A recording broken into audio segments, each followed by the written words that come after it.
So all the kit that we spoke about in that first clip is now packed away inside this smaller day bag. Here we have a slightly larger day bag that would be useful if you wanted to add any additions to that original bag that you packed. The reasons for adding more kit to that original day bag and all the kit that we had shown before would be if you're heading into icier conditions or steeper conditions when out ski touring in the mountains. And this may be that you're skiing steeper, harder lines, or this may be that the conditions relevant on the hill are actually quite icy and a little bit trickier to manage just in your skins and your normal skiing kit. Extra bits of kit that you might want to add into your bag if you are looking at these icier, steeper conditions, then we might want to look at crampons, taking Harshheisen or ski crampons, and ice axe as well. And these would be the additions that you might add in for Scotland. When it comes to the crampons, any standard pair of mountaineering crampons, be them 10-point or 12-point crampons, would work absolutely fine. Again, make sure that your crampons fit your ski boots because often the sole length is a wee bit bigger. Reasonably heavy. If you want something a little bit lighter, you can go for an alloy set of crampons, which are incredibly lightweight and still work really well. You've just got to be careful if you end up on anything rocky or hard ground, because they won't last or hold out as well as your normal strong steel crampons. When it comes to ski crampons, Harshheisen or Kuto, these are definitely useful in Scotland. Used a lot out in the Alps, but even in Scotland, when you're looking at that steep skin and the slope's quite icy and slippy, your skins aren't quite gripping, then popping on your ski crampons is really, really useful. Yeah, pretty much a safety item, I would say.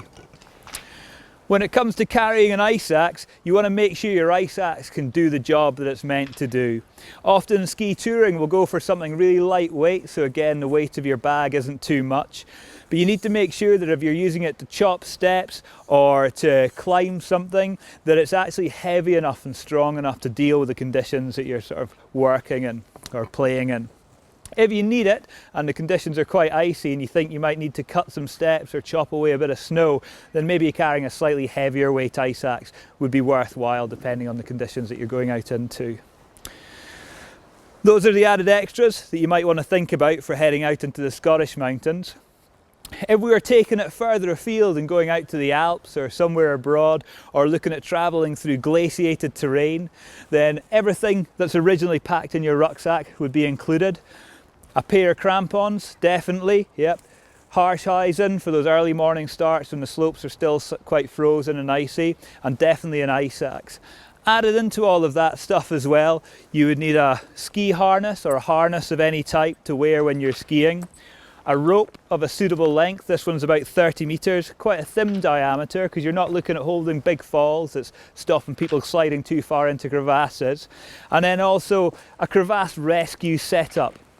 And the gear that you carry on your crevasse rescue setup will depend on the level of training that you've been given and your understanding of what to use.